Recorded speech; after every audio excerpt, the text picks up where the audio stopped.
हे रुचा, चांगलंय सगळं. बाळाचे ठोके पण चांगले, पायाला काही सूज पण नाही हा. मॅम संध्याकाळी रोज येऊन जाते सूज. संध्याकाळी येऊन जाते ना, हा. मग ठीक आहे ना, नॉर्मल आहे. हे बघा कसं असतं ना, की पायांना सूज प्रेग्नन्सीमध्ये संध्याकाळी येतेच का? कारण प्रेग्नन्सी त्यांना वॉटर रिटेन्शन होणारच आहे. कसं असतं, आपण दिवसभर बसून राहतो किंवा आपण चालत असतो, आपली कामं करत असतो.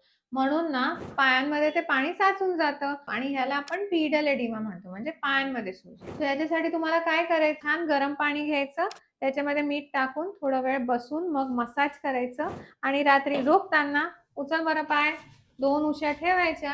आणि इम्पॉर्टंट आहे की सकाळी उठल्यावर रुचा बघायचं की स्वेलिंग कमी झालीये का पूर्णपणे.